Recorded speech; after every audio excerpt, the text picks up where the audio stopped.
FAI-TV, on continue le bilan 2012 avec la Scuderia Toro Rosso en 9e position. Un peu à sa place, un peu comme d'habitude, même s'il y avait eu quand même changement de pilote avec grand nettoyage assez radical, méthode Marco. Hein, et on pouvait même se demander si Buemi et Guazzuari, voilà, s'ils méritaient ça. Et finalement, on a Ricciardo Vergne, est-ce que c'est pas un peu chou vert vers chou?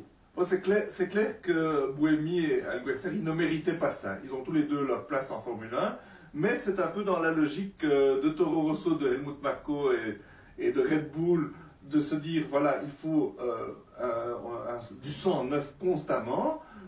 Ils n'ont pas vraiment convaincu, ils ne sont pas des tout grands pilotes comme Vettel, donc on continue à puiser dans notre filière. Et là, bon, les suivants, c'est Ricciardo, c'est Vergne, et qui ont tous les deux, d'après moi, un immense potentiel.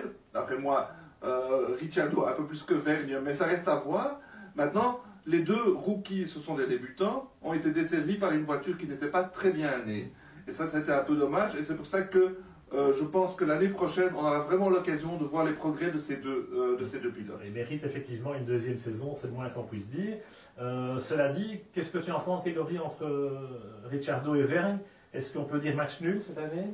Match nul, ben, on peut dire qu'en qualification, Ricciardo a dominé Vergne tout au long de la saison, et qu'en course, au contraire, Vergne a été un peu plus agressif, un peu plus assidu, il a davantage progressé que son équipier. Donc, pour moi, grosso modo, ça s'équilibre.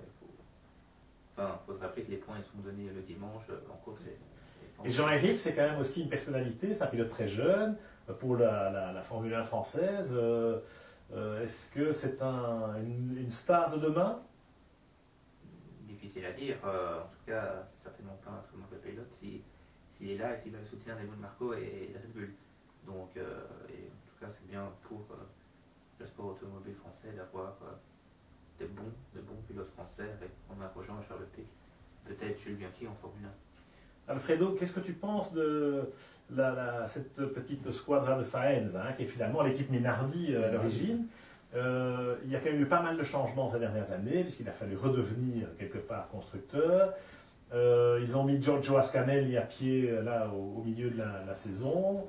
L'arrivée de James Key, qui est une autre génération. Est-ce que c'est une période de mutation pour Toro Rosso? Oui, mais c'est aussi, je pense, un moment de danger, parce qu'il y a quand même des rumeurs qui ne sont pas très réjouissantes au niveau de l'avenir même de l'écurie. Red Bull serait vendeur, ou oui, il aurait déjà cédé une partie de l'équipe à des capitaux du Moyen-Orient. Sans désintéressés, en tout cas. Donc, il faudra voir. Elle a un sens, à mon avis, comme satellite dans la galaxie Red Bull pour faire monter des pilotes, etc. Bon, maintenant, la paire de cette année, moi, je ne pense pas qu'ils aient fait une très très bonne affaire par rapport à Alguersuari et Buemi.